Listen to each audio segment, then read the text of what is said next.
This module is going to address the establishment of fees, a very dicey subject for many coaches and consultants as they try to discern how best to place their pricing structure given market pressures, given value that they perceive they offer. This is an area that many new coaches and consultants will struggle with. So I'd like to give you some tips and techniques that'll help you walk through what it is you need to be thinking about as you create your fees. Let's start by identifying exactly what is compensation for coaching or consulting. The default for most people would be monetary. They establish a fee in US dollars or other currency. However, there are other things that are worth considering that are either to be blended with monetary fees or perhaps in place of monetary fees. For instance, you could get referrals. One of the ways that many coaches and consultants build their business is by authoring blogs on related coaches or consultants' sites, speaking at various functions, sometimes being allowed to sell what they call back of room products, whether it's books or other media that they can sell from the back of the room after they have spoken. It might be for a testimonial that one can use in their marketing collateral on the website, in any brochures they may send out, all kinds of things that perhaps could help bolster your business but aren't going to be monetary or could perhaps reduce the monetary expense for your prospect client. And then when combined, in addition to a reduced monetary fee, it doesn't cost the client anything necessarily to allow you to speak at their function. Often they want you to do that. It helps them. So if you can be a guest on a podcast or write a guest article, position piece, publish in a trade publication, any of these kinds of things very often have more value to you and are easier for your prospect or client to agree to than strictly and simply a monetary fee. Now, on the internal consultant side of things, if we're looking to be the coach consultant who works within an organization as an employee, there are still things that can be done that aren't going to necessarily be monetary because you're already drawing a salary. It might be having exposure to the most senior level of executives. It might be being able to perhaps present at an industry conference on behalf of that organization. There are things that aren't necessarily going to be reflected in your paycheck, but have high value to you as you build your credibility, your expertise as the coach consultant, and would be more easily agreed to by the client, whether that's your external client or, if you're working internally, your own management. So let's think about, how do I establish my fees? What exactly goes into the determination of what would be fair compensation? Some coaches will use the same model that attorneys use, and will do it on a time basis. How many hours or parts of hours does the project require? And they'll bill by their time. Some coach consultants will do it by the number of people impacted. So if I'm going to have a one-on-one session, it's at one fee. If I have a group session where I'm coaching or consulting to a larger number of people, it's another amount of money. When I was running the training function for various corporate employers, many consultants would charge by the attendee. So it was the same content whether there were 5 people in the room or 45 people in the room. But I paid differently, or at least they proposed that I pay differently by the number of people that attended a particular training. You could do it by the economic value. And if you think of the medical example, you really don't want to pay your surgeon by the hour. You want to pay your surgeon by the expertise they bring to solve a problem. Do you truly want to pay less because an expert, experienced heart surgeon was able to do your procedure in under a half hour, where somebody else might take 2 hours? Do you want to pay for that by time? So I, very biased, lean towards economic value as the determinant of the way I structure fees. In order to do that, though, you have to establish what is the worth to the client and what is the worth of your energies, expertise, education, etc. So it's not necessarily based on the number of hours, the number of people that you engage or interact with. That's a very different model, and both are seen in the marketplace. I'm just sharing that my preference is I do it by the economic value and not necessarily by the amount of time a project takes. Now, certainly I have to be aware of what's a more complex project that's going to require more of my resources, and what projects are perhaps able to be done more comprehensively in a smaller amount of time, because time is finite. So I have to determine what the value is there, but I prefer to charge by the economic value of a project.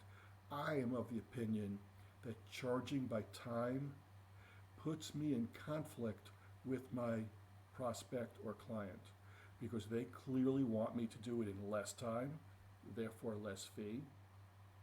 And I might be encouraging myself to take more time because I'll get a larger fee. It just seems that even if I am the most ethical person, it raises questions. Could you have done that more quickly? And I'd rather not address that. I'd rather say, here's what the project will cost you. So, how do you determine the economic value? The biggest, most important way is to establish with your client, asking those questions up front. What would it be worth to you if you solved this problem? What is the cost to you if you continue to leave this issue unresolved? Those kinds of questions will help get the client to think in terms of the worth. So if it's just to make up a number, a $50,000 problem to them, and I charge $10,000, are they going to blink? Are they going to even wince? But if I walk in and say it's going to cost you $10,000 to fix this problem before I've established what it's truly costing them, I'm going to get a lot more resistance. At least that's been my experience. If I start leading with a number before I've established what's it worth to them, I'm going to have to overcome a hurdle that is really unnecessary if I would have done the work properly. Now, the next thing you have to consider when you're establishing fees is, where are you in relation to competition? Most of us think that we're extraordinary, we're the best, we're terrific, but when it comes to setting fees, very often we'll see consultants or coaches lowball because they think they want the business. And they think that by coming in at a lower price, they'll undercut the market. Well, the reality is, from a prospect's perspective, it can raise questions. Are you really quality? If you're coming in so much lower, I suddenly have questions in my mind. Why? Are you not up to the standard that the others are able to meet? So, my, again, bias is be careful about trying to undercut the market in the hopes of getting business, because two things are going to actually occur. One, you're going to raise questions as to why are you so much less expensive, and it tends to accommodate the people, the clients that are going to be the hardest to please. Those that are price shoppers want more for less, and they're going to be the most difficult clients that you will work with, generally speaking. Sure, there's some that will be terrific, but as a grouping, those that are looking for low cost providers are going to demand far more than those that are recognizing the coach or consultant's talents and are willing to pay a more equitable cost for the value received. So you can choose to meet or match the average in the market, but are you really just as good as they are but no better? Are you lesser than? It won't take long for the market to make that determination. As we've said, you certainly want to avoid undercutting. Even if you think, well, I'm just starting and I'll raise prices later, once you've established your price, it becomes more difficult for you to raise them later on, because now you've already been seen as the person in this lane. That's the track they're on. They're the middle of the road, or they're the cheapest in the market. So it's really hard to suddenly change perceptions in the marketplace and say, well, yesterday I was the low cost provider, but now I'm a premium offer. It's not going to fly with the marketplace unless you can demonstrate you're bringing an extraordinarily higher amount of value.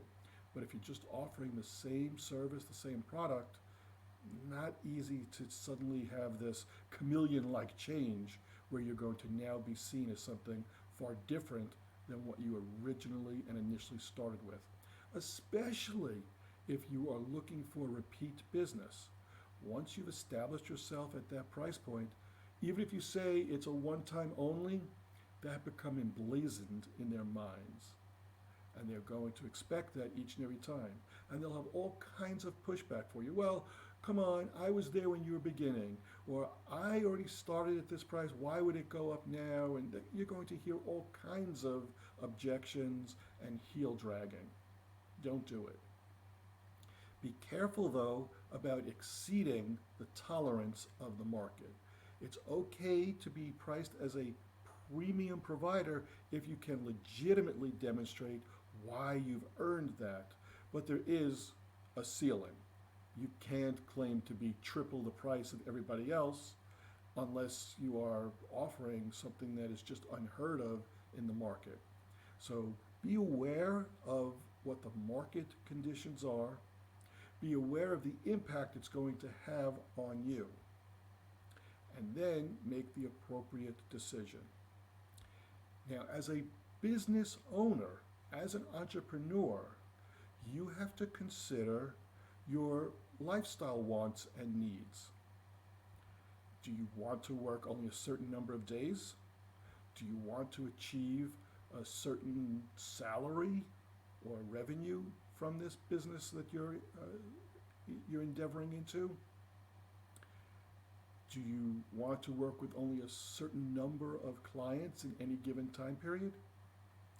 If those things are in fact true, you've got to back into how is that going to happen? How many clients do I have to have? At what fee? And at what total amount of energy and time do I want to invest in this? And do I need to have any kind of support that's going to cost me, whether it's other employees, virtual assistants that are contract employees for you? Do I have to buy equipment? All of these kinds of concerns have to go into the financial planning. You then have to determine, of all the people that express initial interest, how many of them become your paying client? How long does it take from the initial contact until they become a paying client? These are all mathematical computations that you'll have to do in order to identify how many leads do you need, how many of those have to close, in what timing, at what cost, in order for you to achieve that revenue goal that you have established. So it's going to require some pencil and paper and Excel spreadsheet kind of calculations for you to come up with that. But if you're just going to do this blindly, chances are you're going to miss the mark by a wide margin. You'll be surprised once you start to do the math of this, how difficult it is to get these variables to align in the way that you would just see the pants think they should. So better to have your eyes open and recognize how the individual fees you are charging ultimately, cumulatively, lead to the monthly or the annual income that you seek. Really big point that I want to share with you now. You are best served if you address a personal or business issue and not simply the request for a service. Let me make that more practical for you. You don't want to sell 3 coaching sessions of 45 minutes apiece. That doesn't move the needle in the client's eyes. You want to sell a weight loss program that's designed to get you a 20-pound loss in 2 months, or whatever the real factors would be of your particular program. That is worth purchasing. Purchasing 3 coaching sessions, I don't have any interest in that.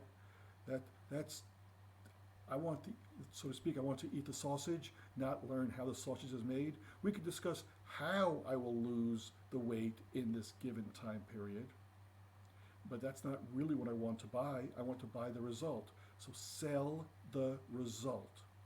You're not selling a training program.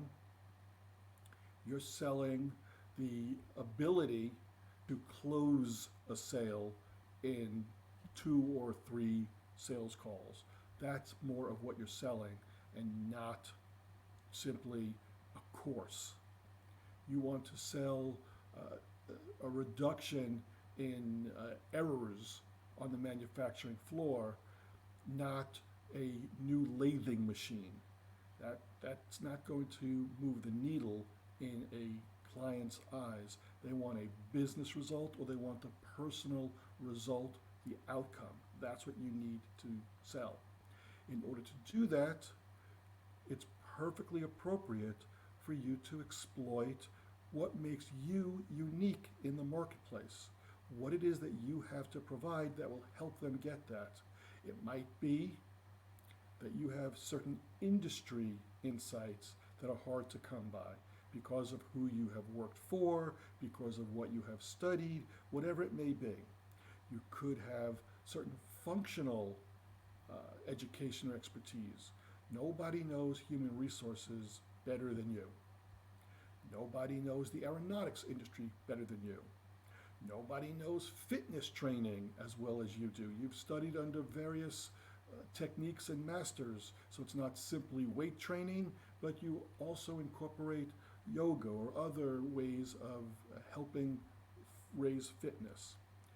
Whatever your unique knowledge or skills are, that's what you would want to bring to this so that you can justify your fee wherever you land. And then you want to, where possible to do, you want to bundle more projects into your specification of the deliverable, of the outcome. So you're not just selling weight loss, you're selling better sleeping. You're selling more energy for the kids and grandkids. So it's not just simply work with me and you'll lose weight, but it becomes work with me, and along the journey to losing weight, you will also get the following benefits. If we can speak to the outcomes, what's in it for them, you're going to go much further in closing that sale and reducing any confusion on the prospect side as to what exactly am I purchasing. They're less interested in, is it going to be a Zoom meeting?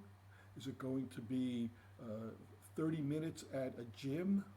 Is it going to mean that I have to fall asleep to a tape? That is how to make the sausage. What they're interested in is the meal. So sell the objective, the outcome, the issue that they're truly confronting, and not the technique to get them there. I want to share with you my mistake so you could see some of what I thought needed to get done and how it really didn't work well for me. My first example when I was starting my business is, here's what I told my prospects I was going to do for them. I was going to help them commit to success. I was going to then identify the path, give them the various business essentials, and then help them sustain and grow. And I thought I'd be clever, and I would call it from the outhouse to the penthouse, where they're standing now, which is in this state of fear, anxiety, uncertainty, and I was going to help them move through this process to get to the penthouse. Now, as I shared that with you, how many of you are ready to sign up for whatever it is that I would be selling? Chances are very few of you. It didn't make sense to them. How is this relevant to me? So I thought, well, the problem was I didn't give them enough detail. This was too macro level. So I thought, well, I'll give them more detail. And as you might imagine, this did not make any more sales than the first attempt. So sure, I gave them all kinds of, you'll go to this step and you'll know you're ready for the next step after you can accomplish these various objectives, and it's all well thought out, but this is me talking to myself. This is not talking to my prospect or my client in terms of what their experience is and how they can better build a business. The other thing that this didn't do properly, it was not featuring my target audience. This is far too generic, even if you did understand what it is that's posted here. And let's face it, even as I look at it, I'm not even sure I do, and I wrote it. If I would have said, you are in the following role or position, and I'm going to help you get from that role or position to the next one, that makes sense. But this just seems to be far too non-specific, far too generic, and not nearly something that would resonate with any particular person that I was trying to get to purchase my business. So, third time, if you go to my website, a little bit better now. Here, you can see, as I pull up my website, we highlight, I wish I could get out of this job and into my own business. I want to be able to say the following: I want control of my destiny. I don't just want to have my own business, I need to have my own business. I want to know that what I do matters. Now I'm talking a little bit more specifically, but even this I could improve upon a bit by going, let me pull it up on my PowerPoint.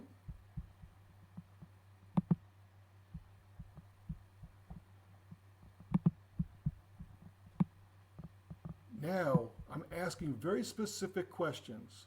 How often have you thought the following? And these are questions that my prospect is likely to be asking themselves, or things very similar to that. And I go into more greater depth on that in terms of what they're likely thinking and feeling. And then, if you remember the importance of the testimonials, on the right side of the screen, I have the various testimonials that I would want to use when I'm selling my services. So, I'm asking you to create your business proposal. I don't mean proposal in that contracting sense, but who is your target? What is it you provide them? And how do you position yourself in the market? You can answer those questions, feed them back to me through the portal. We can begin to refine your exact messaging. Hopefully this module has been of help to you. Look forward to seeing you in a future module.